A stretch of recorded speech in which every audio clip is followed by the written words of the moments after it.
Her true story from Alaska. My son slapped me and said, "This isn't your home anymore. Get out." After my husband's funeral, so I did, and took the mortgage with me. By morning, the locks worked, but the bank didn't. "This isn't your home anymore. Get out." The words hit harder than the slap that followed. My son's hand cracked across my face with a force I never imagined he was capable of. Not physically, and certainly not emotionally, not toward me. But there it was, in the living room, not 5 feet from the casket where his father still lay, surrounded by wilting lilies and the low murmur of mourning relatives. My face burned, not just from the impact, but from the betrayal. I said it clearly, didn't I? "Get out," he seethed, his voice no longer recognizable. It was cold, calculated. Behind him stood his wife, arms crossed, chin tilted up, a slight smirk playing on her lips. She had always thought the house was hers. She had always treated me like a temporary guest in my own home. I had given birth to this boy. I had held his hand when he cried over broken toys, over scraped knees, over his first heartbreak. I had fought with the school principal when he was wrongly blamed for something in 5th grade. I had worked double shifts to pay for his tuition when his father's job was cut. I had done all of it without expecting a single thank you. Now he was throwing me out. I didn't cry. I couldn't. The shock had built a wall inside me so thick that no tear could escape. I looked him straight in the eyes. He couldn't hold the stare for long, but I could, because I wasn't just a grieving widow or a disrespected mother in that moment. I was something steadier, something older. Something he had underestimated. I turned. I didn't say a word. My suitcase was still in the corner of the hallway, barely unpacked from the hospital visit a week ago, my husband's final stay. I pulled it toward the door, my steps quiet on the hardwood floor we'd laid down together 37 years ago. I didn't take everything. Not my photo albums, not the ceramic angel from my mother, not even my favorite quilt, but I did take something they'd regret losing. I took the mortgage. The cold air slapped me again as I stepped outside, but it was kinder than my own son's hand. The sky was gray, and snow had just begun to fall in soft, drifting flakes. It clung to the folds of my black coat, but I didn't brush it away. It made me feel real, alive. I walked down the driveway, past the car my husband and I had paid off together, past the roses we planted on our 20th anniversary, past the wind chimes that used to sing when Andrew came home from school. No one followed me, no one stopped me, not even him. At the corner, I pulled out my phone and called for a taxi. While I waited, I sat on the bench outside the gas station. The teenage clerk inside peered through the window and came out. "Ma'am, are you okay?" he asked. I had baked him cookies one Christmas, years ago. "I'm fine," I lied. "Just waiting for a ride. Do you want to wait inside where it's warm?" I nodded. He didn't ask more. He didn't stare at the bruising that was already blooming across my cheek. The motel room smelled of bleach and sadness, but the heater worked and the bed was clean. The receptionist didn't ask questions. She offered me a cup of tea and a blanket. I declined both. I stared at the ceiling for hours. I could still feel the sting, not from the slap, but from his words. "This isn't your home anymore." I had scrubbed every inch of that house, paid half of it, cooked in it, prayed in it, fought for it. It wasn't a house. It was a life. And now I was told to leave it behind like it was a suitcase. But I hadn't told them everything. I hadn't told them that the mortgage wasn't just in my late husband's name.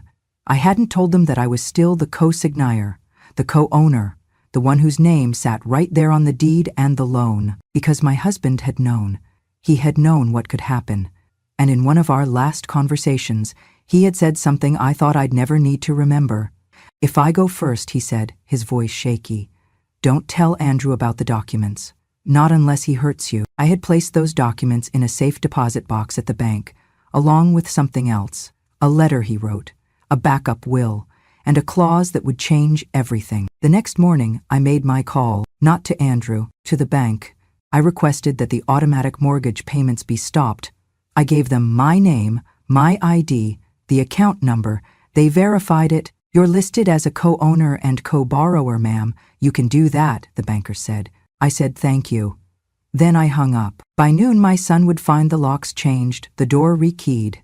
But by the end of the week, he'd get the real shock when the bank called. And I would be far away by then, not hiding, just quiet. I had spent my whole life being quiet. Now it was my silence that would speak the loudest. That house didn't fall from the sky.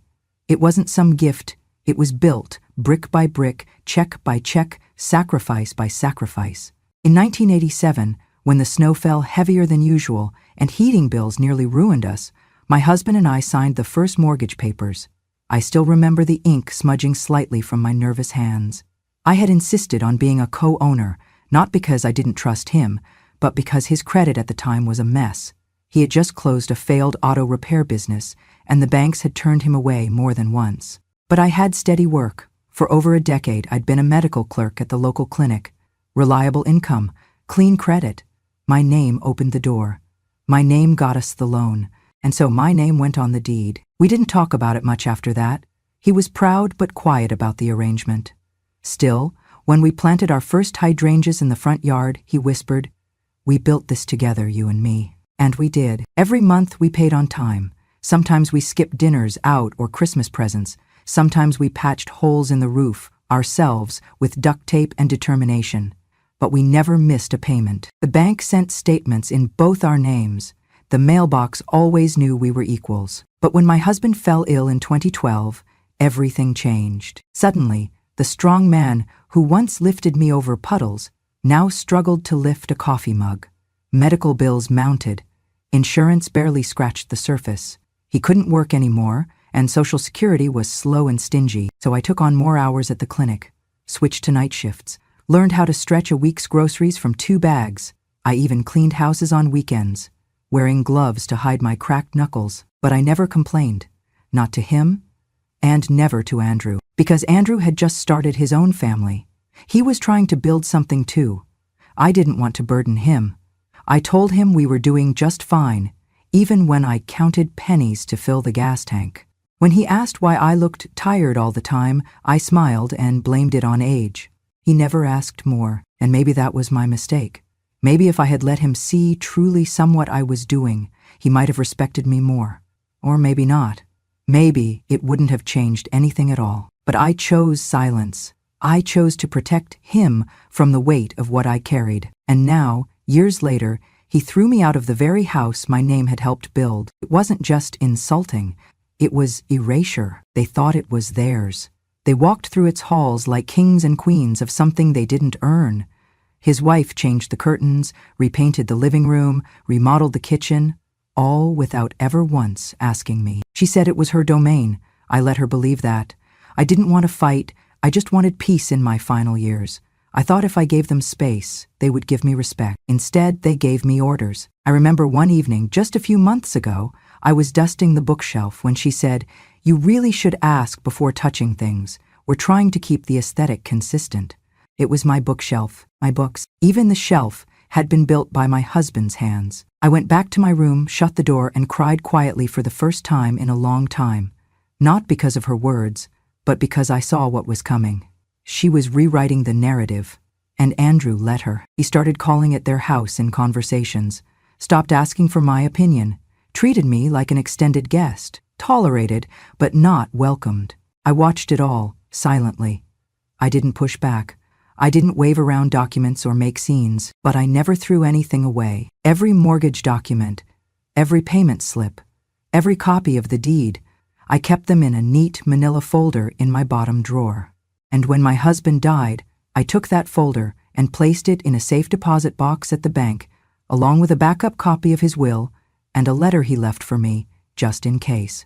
I had protected Andrew his whole life, but I had protected myself too. Now when they slammed that door in my face, they thought they were finally in control. They didn't know the history. They didn't know the house wasn't just wood and drywall and paint. It was names on paper, and one of those names was still mine. A week before he died, my husband called me into the bedroom while Andrew and his wife were out buying groceries.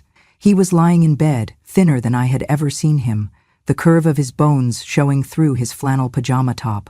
But his eyes were sharper than they'd been in weeks. "Come sit," he said, patting the edge of the mattress. I sat. He reached into the drawer beside the bed and pulled out a small brown envelope. "Don't open it now," he said, placing it in my hands. "And don't tell Andrew it exists. Not unless..."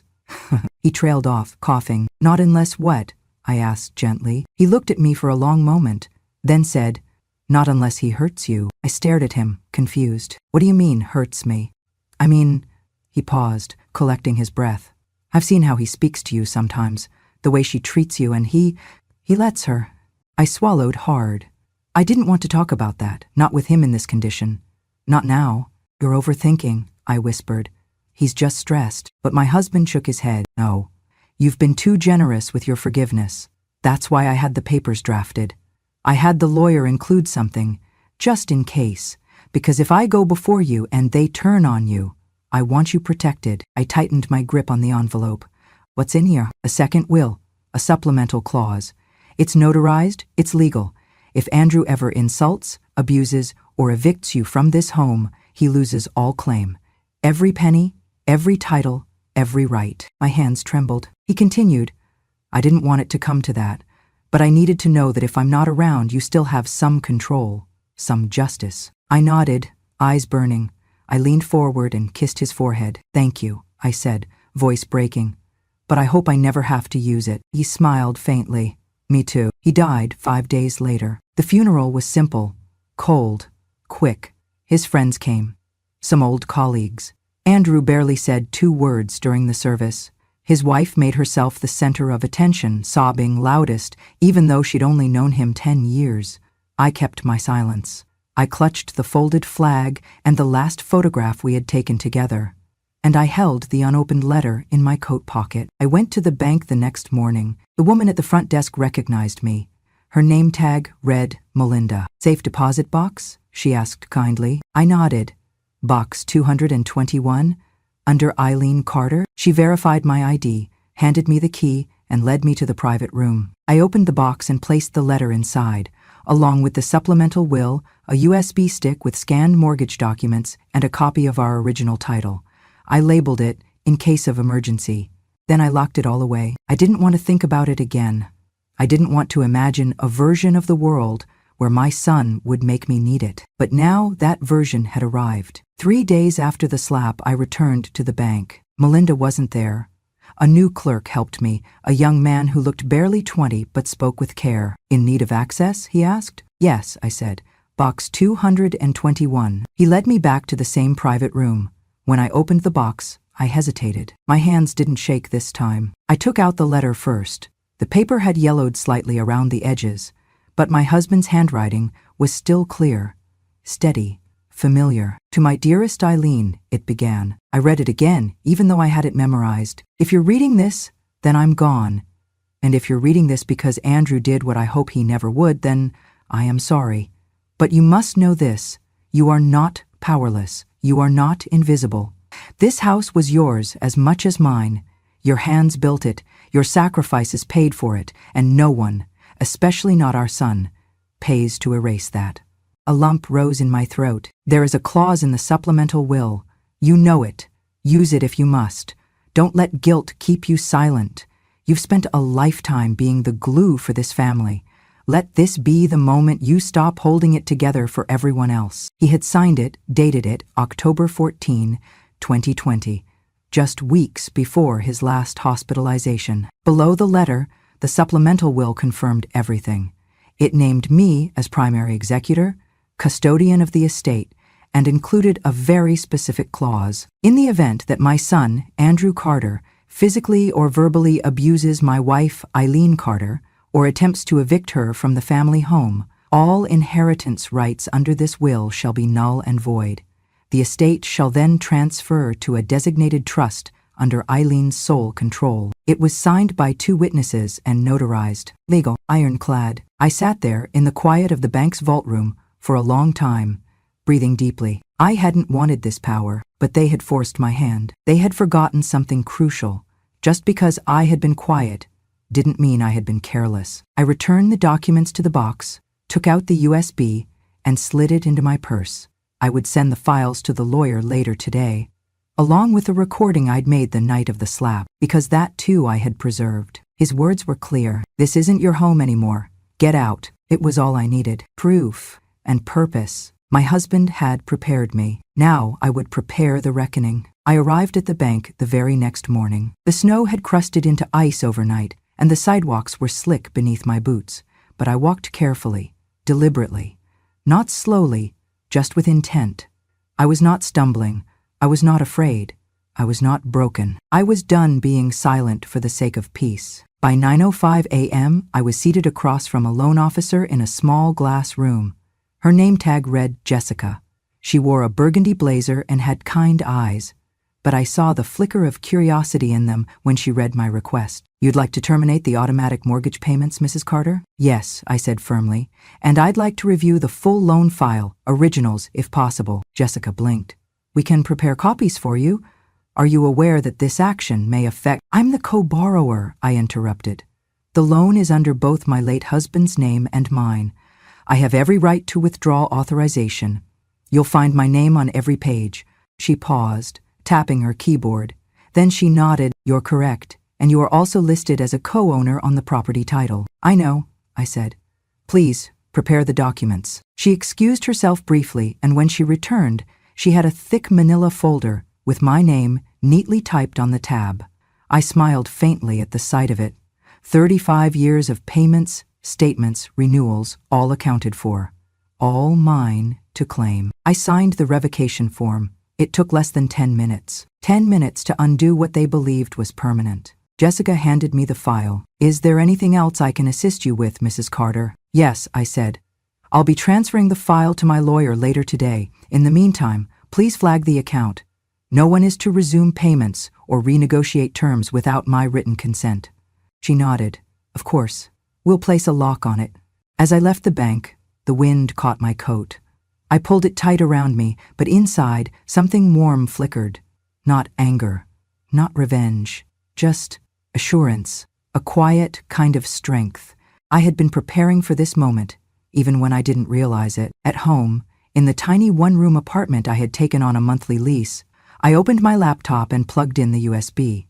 The folder opened instantly, scanned copies of every critical document.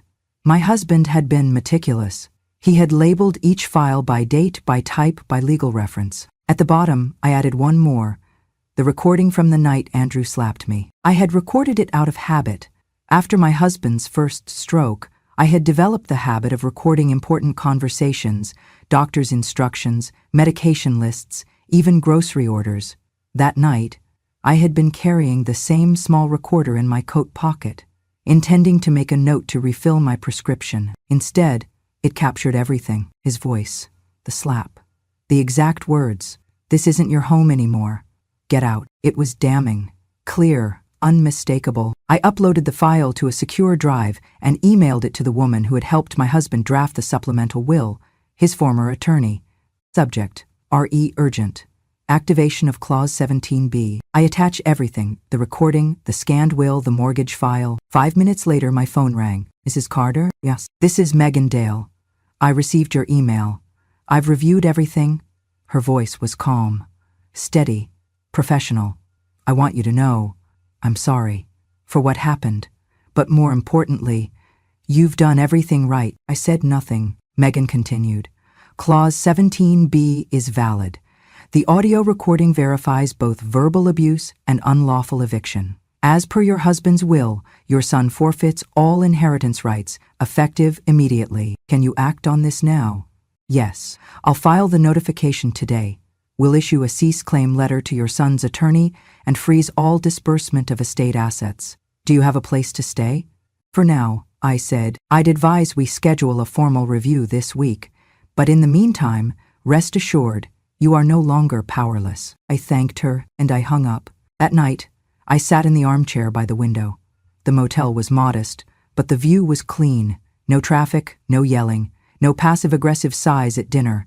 Just silence. Not the silence of being ignored, the silence of being free. I thought of my husband, how he had anticipated this, how he had worried. Not about death, but about what would come after. About me, left behind in the care of a son who forgot how to care. I had forgiven Andrew many times in life, for the missed birthdays, the short tempers, the little lies. I had told myself that was what mothers did.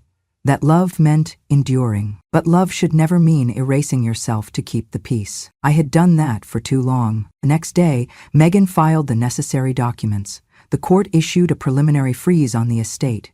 My son would be notified within 48 hours. At the same time, the bank processed my mortgage suspension.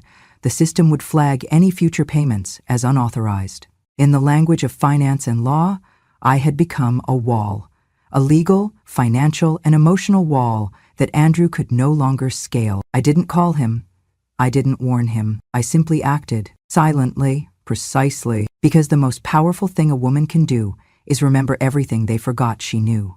The first time I saw it was through someone else's phone. I was at the pharmacy, waiting for my prescription, when the young woman behind the counter, who used to babysit my neighbor's twins, showed me a post. "Mrs. Carter, I didn't know you moved out. Your daughter-in-law's been posting about the renovations." I stared at the screen. There it was, a bright, staged photo of the living room where my husband and I had once danced on our 25th anniversary. Now stripped bare. New flooring, white and gold curtains, a cream leather sectional. Caption, "Fresh start. Goodbye to the darkness. Hello to our forever home." Darkness, that's what she called me. I nodded politely, took my bag, and walked back to my apartment without saying a word. But in my chest, something began to settle. Not anger, not sadness. It was the strange, bitter taste of clarity. They truly believed they had won. They thought I had slinked away like an old coat they had finally donated. Outdated, no longer useful. They had no idea what was coming. The photos kept coming. Their kitchen remodel, their new mattress, a chandelier in the hallway.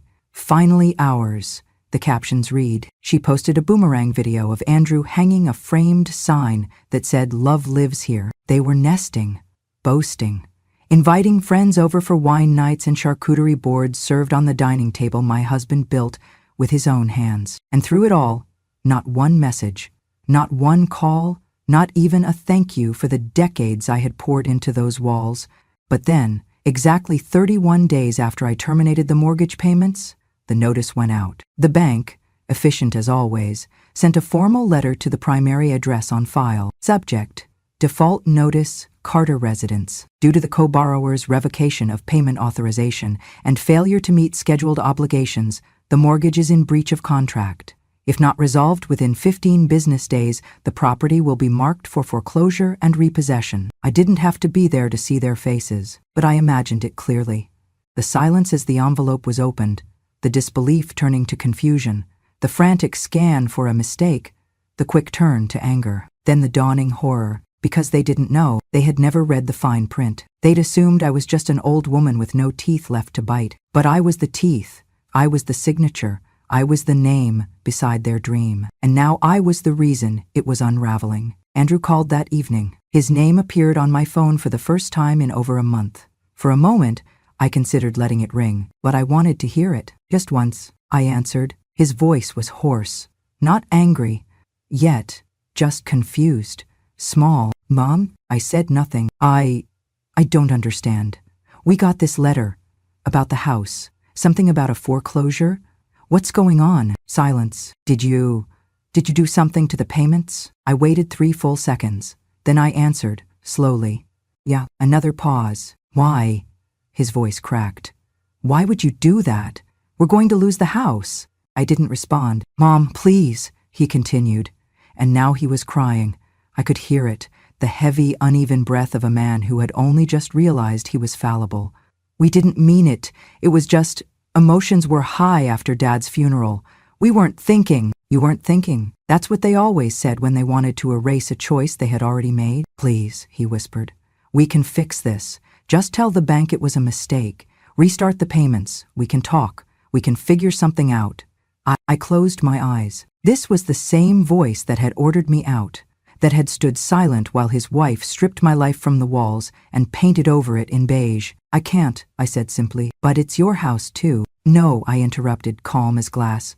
"You told me it wasn't. Remember?" Silence. I didn't wait for a reply. I pressed the red button and ended the call. Then I blocked his number. I sat by the window that night, listening to the hum of traffic outside. I drank a cup of chamomile tea and pulled the blanket over my lap. There was no satisfaction in hurting him, but there was peace in protecting myself. They had thought they'd won, but they never even knew the rules. I arrived late on purpose. The family meeting was already underway in the living room of my sister-in-law's house-neutral ground, as they called it. A long table had been set, coffee brewed, plates of lemon cookies laid out, like we were gathering for a garden party rather than an execution. Andrew sat at the head of the table, next to his wife, who wore a pale pink blazer and a smile like porcelain, fragile and fake. When I opened the door, all conversations stopped. I didn't apologize for being late. I didn't greet anyone. I walked in with my tote bag over one shoulder, coat still on, boots wet with melting snow. I made no excuses and gave no explanations. I simply walked to the center of the room, set the tote down, and began laying out what I had brought. 1, 2, 3, 4. Each item placed carefully on the table. The original will, the supplemental will, the USB with the audio recording, a notarized copy of the mortgage agreement. No one said a word as I sat down across from Andrew. His eyes were already wide. His wife's fingers tightened around the edge of her chair. I folded my hands in my lap and looked to Megan, my lawyer, who had arrived 15 minutes before me, per my request. She stood. "Thank you everyone for coming," she said, her tone calm and professional. "I represent Mrs. Eileen Carter, widow of the late Mr. Thomas Carter. The purpose of this meeting is to formally disclose the legal updates pertaining to the estate of Mr. Carter." Andrew raised a hand, already flustered. "Wait, why is this happening now? I thought everything was all ready." Megan didn't blink. "Please allow me to finish." He shut his mouth. She picked up the supplemental will. This document, signed and notarized in 2020, includes a clause, Clause 17B, that specifically states, should the heir, Andrew Carter, engage in any verbal abuse, physical harm, or forceful eviction of Mrs. Eileen Carter, all inheritance rights shall be immediately revoked. Gasps rippled through the room. A cousin whispered, "Eviction?" Megan nodded. "We have submitted audio evidence of Mr. Andrew Carter stating, quote, 'This isn't your home anymore. Get out.' This occurred within hours of Mr. Carter's funeral." Andrew stood suddenly, knocking his chair back. That was taken out of context. Megan calmly reached into the bag and pulled out a small speaker. She pressed play. My son's voice filled the room, loud, clear, undeniable. "This isn't your home anymore. Get out." Then the sound of a slap, then silence. The room was frozen. Eyes flicked between me and him. No one moved. Andrew looked like he'd been punched in the gut. I stayed quiet. I didn't need to speak. The words had already spoken for me. Megan paused the recording. "As a result, under the legally binding terms of this will, Mr. Carter forfeits all claim to the estate. Full ownership of assets, including the family home, is transferred to Mrs. Eileen Carter." She turned to me. "You may choose to enforce this or seek negotiation. The law is entirely in your favor." I looked around the table. The aunts and uncles who had stayed silent when I was pushed out, the cousins who hadn't called, the same family who had always seen me as a background character in my own story. Now they saw me. Now they listened. Andrew sat back down, trembling. "Mom, please," he whispered. "I didn't mean it. I was grieving. I was upset. You know me. You know I wouldn't." "You did," I interrupted. My voice was soft, measured, unshakable. "You did it in front of your wife, in front of your father's body. And you didn't stop there. You changed the locks. You posted pictures of my kitchen, calling it your forever home. You knew what you were doing." His wife opened her mouth to speak, but Megan raised a hand. "This is not a debate. The documents are in order. The law is clear." Andrew buried his face in his hands. "I'm going to lose everything." I leaned forward just slightly. "You already did." He looked up at me, his eyes red and wet. "I'm your son." "I was your mother," I replied. "And you treated me like a tenant." More silence. I stood, picked up my documents, slid them back into the tote. No one tried to stop me. I walked to the door. My boots clicked softly against the tile. I turned back only once. "I didn't come here for revenge," I said. "I came here with the truth. What you do with it next is up to you." Then I left. I didn't need to slam the door. The silence was enough. It was raining when they came. I heard the knock before I saw them. 3 soft taps, almost timid, followed by silence. Then another, hesitant, as if they weren't sure if they should knock again or just leave. I opened the door slowly. Andrew was standing in the hallway of my apartment building, soaked through, rain dripping from his collar. His wife stood a step behind him, her eyes red-rimmed but dry.